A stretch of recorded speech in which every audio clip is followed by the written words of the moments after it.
welcome to JD Clips. Please enjoy the short versions of our famous videos and keep learning.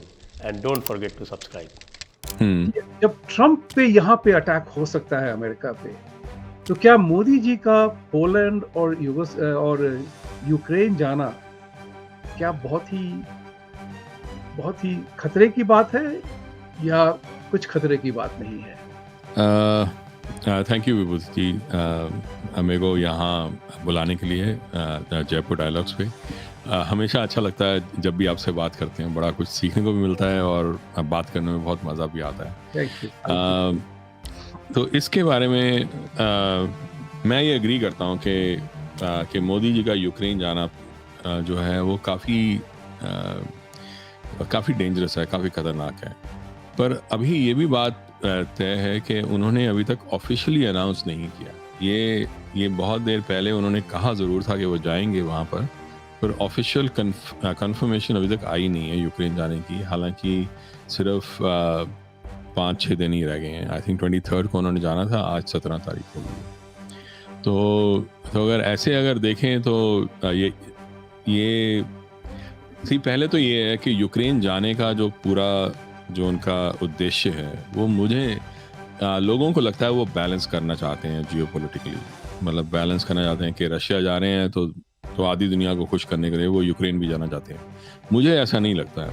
मेरी नज़र में अगर वो Russia गए हैं और जिस तरह की बातचीत हुई है, देखो अगर हम एनालिसिस करें कि उनका रशिया जाना जो था वहाँ पर उन्होंने किस तरह से बातचीत की, कैसे पुतिन के सामने उन्होंने खरी सुनाई अबाउट कि जैसे बच्चों पे अटैक हुआ, वो सब हुआ यूक्रेन में जो अटैक्स होता, उन्होंने वो बातें बोली, पुतिन के सामने बोली और सारा कुछ उन्होंने कहा पुतिन के सामने।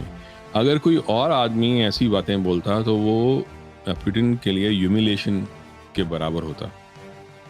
उसके बावजूद उससे 10 दिन बाद जब सर्गेई लावरोव वो G7 की मीटिंग में या वैसे किसी मीटिंग में आए हुए थे, he actually called India a great power. तो इसका मतलब ये है कि कुछ तो है तालमेल जो चल रहा है पीछे दोनों का, मोदी जी का और पुतिन का, जो बाकी जियोपॉलिटिकल डायलॉग्स के परे है। मतलब नॉर्मल सर्कमस्टेंस में जो चीज़ ह्यूमिलिएशन बन जाती या पुतिन के लिए और वो उस इंसान से दोबारा बात ना करता या उस कंट्री को भाव ना देता, उसने ऐसा नहीं किया और उसकी एस्टैब्लिशमेंट ने भी ऐसा नहीं किया।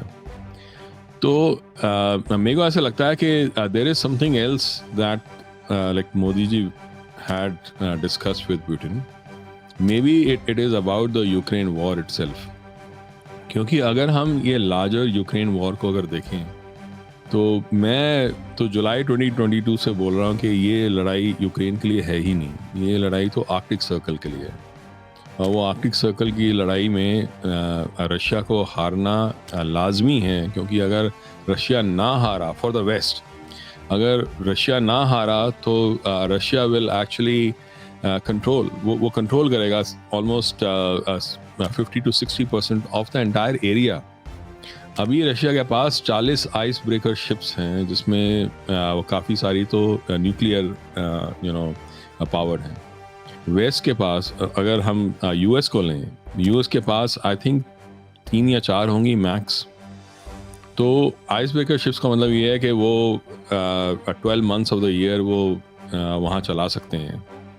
तो वो एक मेजर एरिया है जिसमें रशिया का बहुत तगड़ा कंट्रोल है और वो आगे जाके कई लोगों ने जो जियोपॉलिटिकल एक्सपर्ट्स जो हैं खासतौर पे आर्कटिक सर्कल के, वो ये कहते हैं whoever controls the Arctic Circle in the next 50 years will control the world. So क्योंकि वहाँ 30% of the world's oil and gas है and there are a lot of rare earth metals वहाँ पर मिलते हैं। अराउंड $1 ट्रिलियन के तो ऐसे एस्टिमेट किया गया है। तो यूक्रेन जो है वो एक, और यूक्रेनियंस जो हैं they are basically sitting ducks. वो प्यादे हैं जिनके सिर पे पैर रख के ये लोग अपनी नेक्स्ट जियोपॉलिटिकल गेम खेल रहे हैं। तो कोई अगर समझदार हो वहाँ पर, वो ये कोशिश करेगा कि यूक्रेन को वेस्ट के चुंगल से, जो जिस चुंगल में वो हैं, ताकि वेस्ट का खुद का फ़ायदा होता रहे लाइक रशिया के साथ लड़ते हुए, उससे थोड़ा ढीला करे. तो maybe there is a personal message from Putin to Zelensky that he was thinking of providing.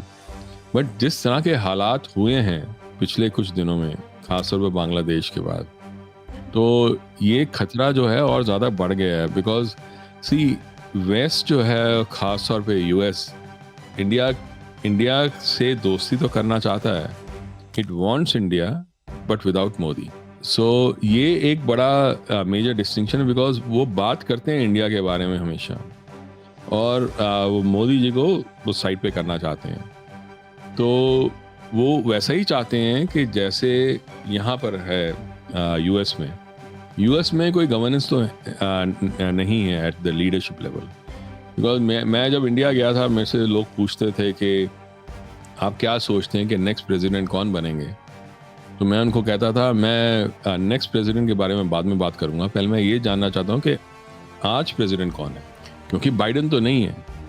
Biden तो कुछ सीधी बात भी नहीं कर सकते. तो वो वर्ल्ड की सबसे पावरफुल कंट्री को कैसे रूल कोई कर सकता है ऐसा इंसान. तो कोई और रूल कर रहा है, और वो वैसा ही प्यादा और चाहते हैं आगे के लिए.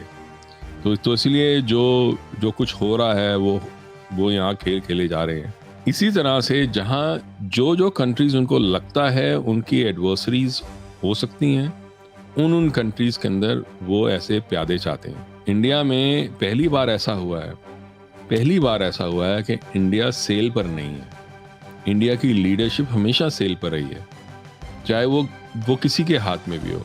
1980s में डायरेक्टोरेट के जो चीफ थे, तो उन्होंने कहा था एक बार कि India is on sale, anyone can buy anyone here.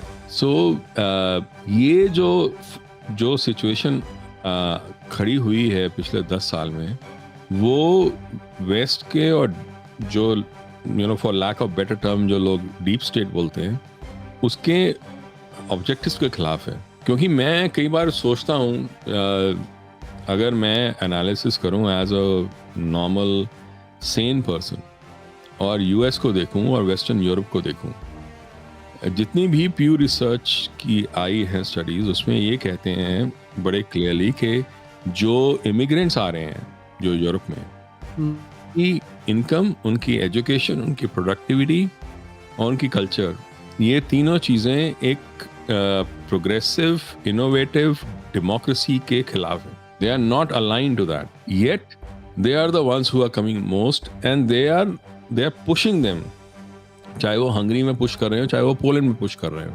तो अगर मैं यूरोपियन यूनियन का चीफ हूँ, और या मैं इंटेलिजेंस एजेंसी का हेड हूँ, और जब मैं देखूँ, अगर मैं सपोज जर्मन इंटेलिजेंस एजेंसी का हेड हूँ, और मैं देखूँ कि ऐसी चीज़ मेरी कंट्री में हो रही है, तो मैं उसको अलाउ क्यों करूँगा? Why would I allow? Because see, the thing is, in next 20 years, with the population going down in Germany and the rest of Europe of the current natives there, we are looking at a situation जहाँ पर जो higher income, higher educated, higher productivity और democracy के साथ align थे जो population है, that will be swapped by another like population which is low income, low educated and low productivity and not aligned to democracy.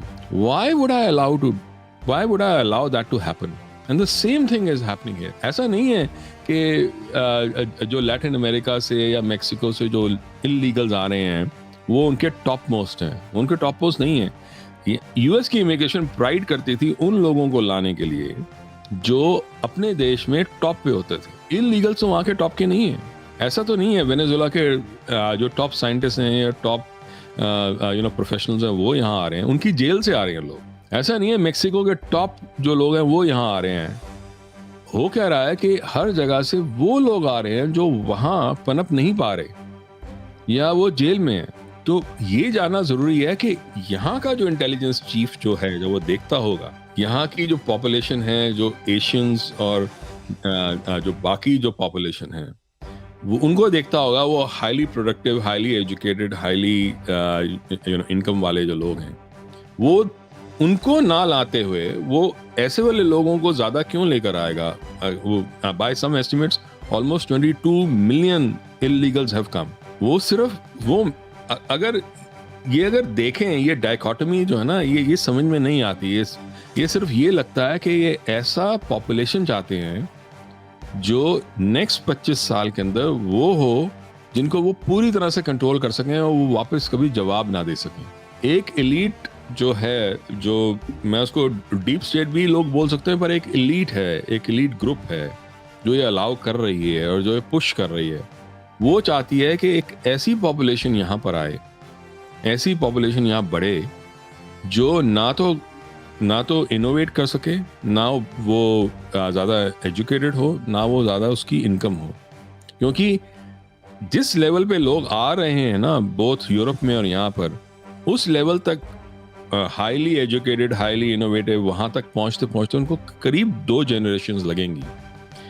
तब तक बहुत कुछ हो सकता है। तब तक ये वाली जो जनरेशन है, जो इस समय प्रोडक्टिव और जो एजुकेटेड जनरेशन है, वो चली जाएगी, वो नहीं रहेगी। तो क्यों चाहेंगे वो ऐसा करना? ये प्रश्न है। ये अगर प्रश्न को अगर हम सीरियसली अगर स्टडी करें तो हमें समझ में आएगा कि क्यों कोई चाहेगा कि बाइडन यहाँ का प्रेसिडेंट बना रहे फॉर 4 years, जबकि वो अपना मुंह तक साफ नहीं कर सकता, वो किसी से भी हाथ मिलाता रहता है हवा में। तो ऐसे बिल्कुल मतलब वो पपेट वो लीडर जो है, और वो सेम चीज़ वहाँ पर है, वो इसलिए चाहेंगे क्योंकि कंट्रोल वो इस लेवल पे चाहते हैं कि कोई उनको कुछ बोल ना सके।